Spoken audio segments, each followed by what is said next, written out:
Nah, kali ini kita akan mencoba belajar bareng berkaitan dengan Fluid SIM, penggunaan Fluid SIM. Nah, ini adalah aplikasi Fluid SIM.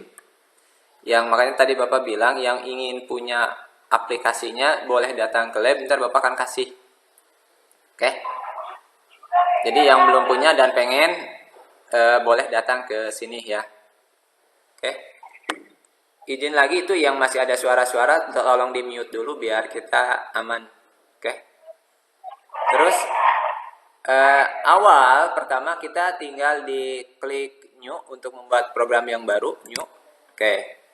New ya, new file new ataupun di sini adalah namanya menu bar, di sini adalah namanya toolbar. Oke. Setelah selesai, barulah kita langsung membuat komponen yang sederhana.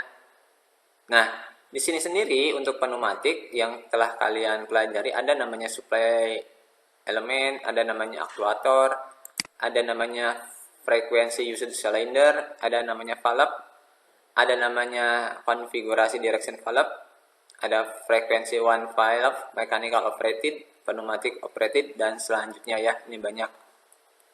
Nah, yang Bapak akan ajarkan sekarang itu adalah pneumatik dasar, tidak susah-susah pneumatik dasar. Jadi contohnya yang kalian ketahui bahwa pneumatik itu ya ini salah satunya adalah yang kita lihat di industri ada yang menggunakan mechanical operated. Oke, jadi mechanical operated. Contoh, dan kita akan belajar yang langsung di mana dari sumber masuk ke valve mechanical operated yang valve mekanik, setelah itu masuk ke aktuator. Nah, ini adalah aktuatornya. Oke, Bapak akan buat seperti ini dulu. Awalnya harus kita lakukan yaitu masukkan ke kompresor. Kita tinggal gampang aja. Ini simbol kompresor ya. Setelah itu pasangkan juga ASU karena angin yang dihasilkan oleh kompresor bentuknya seperti ini itu tidak murni angin, makanya kita sharing dulu. Pakailah ASU. ASU itu adalah air service unit. Dan karena kita masuk sini, dia bentuknya seperti ini. Setelah selesai kompresor ada ASU. Nah, setelah itu kita masukkan ke mechanical operated karena kita contohnya yaitu kita ingin membuat mesin pressing atau disebutnya juga kalau orang kita sebutnya contoh nih yang banyak digunakan itu adalah pada saat pada saat membuat penyok. Salah satu contohnya adalah stamping di pabrik-pabrik. Itu biasanya kalau pabrik skalanya besar, kalau kita stampingnya itu kecil, misalkan kita butuh dorongan saja, dorong, jadi dia gepeng ataupun menjadi sesuatu hal, dilepas dia off lagi. Contoh ya, ini kompresor, ini ASU, dan setelah itu kita masuk ke mechanical operated. Nah, di sini ada 3/2. Nah, sini. Nah, di sini adalah valve ya dengan model dia adalah di kondisi mechanical operated. Jadi di sini adalah valve dengan ukuran 3/2. Nah, kita bisa lihat properti. Ini adalah properti, kita bisa lihat propertinya itu adalah 3/2 Y valve with push button. Jadi valve dengan 3/2. Maksud 3/2 adalah dimana dia mempunyai 3 input output, 1, 2, 3 dan 2 ruang. Ini ruang 1, ini ruang 2. Oke. Jadi sebelum push button itu kan dia ada di sini. Di mana 1 itu adalah sumber, 2 itu adalah output, dan 3 itu adalah exhaust. Makanya kita bisa rubah exhaustnya ini dengan cara klik property dengan klik di silencer. Oke, seperti itu ya. Setelah itu kita tinggal apalagi yang kita perlukan ketika kita ingin membuat stamping sederhana ataupun stamping langsung, yaitu dengan cara menggunakan ini aktuator atau penggerak. Nah, penggeraknya itu adalah seperti ini. Oke. Setelah itu kita tinggal hubungkan saja dari 1 clock sini. Setelah ini sini ke sini. Oke. Jadi kondisi sebelum ditekan, ini ada angin nih, ada aliran angin. Ketika belum ditekan, dia masih di ruang sini.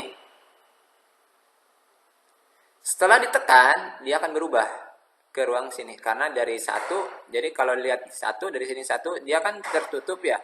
Karena dia bentuknya stek, tertutup. Sedangkan ketika dia pindah ke ruang 2, dia akan dari nomor 1 langsung ke nomor 2. Karena ini 1, 2, 3. Kita simulasikan dengan cara klik Start F9. Klik yang ini. Nah, oke. Anak-anakku bisa melihat ya. Bisa melihat bahwa angin yang ada, ini biru ini adalah biru angin. Dia tidak langsung ke kaki nomor 2. Karena apa? Karena dia masih di ruang 1. Ataupun di ruang A, biar kalian tidak bingung. Ini 1 sebagai input, ini nomor 1, ini nomor 2, ini nomor 3. Jadi 1 sebagai sumber dari angin, 2 output angin menuju si silinder SAC, dan 3 itu adalah silencer atau exhaust. Oke, kita perhatikan. Ketika kita tekan, si silinder ini akan maju. Nanti kita belajar cara membuat margaringnya. Kita dulu ada yang masuk. Oh, nggak ada ya. Ini ada 6 orang. Oke, setelah itu kita tekan. Masuk. Oke, ketika dilepas, ini Bapak masih klik kiri ya. Klik kiri lama, lepas dia balik lagi ke posisi awal. Karena apa? Karena di sini ada ring, slip ring, return, dan di sini juga ada slip ring return. Jadi ketika kita tekan yang ini, otomatis, ketika kita tekan ini, dia berubah ke ruang B. Misalnya ini ruang A, ini ruang B. Di mana ruang dari 1 nyambung ke 2, set maju, sehingga dia bergerak. Setelah selesai kita lepas, dia akan kembali. Kenapa? Karena aktuator ini menggunakan slip return. Oke? Sampai sini silahkan dibuka. Ada pertanyaan? Kita yang sederhana sekali. Ada pertanyaan kah? Cukup jelas? Cukup jelas? Oke. Mungkin itu saja dari Bapak. Untuk pembelajaran yang langsung, ntar akan kasihan pulsa kalian, makanya Bapak akan stop sebentar aja ya. Oke, tutup. Wassalamualaikum warahmatullahi wabarakatuh.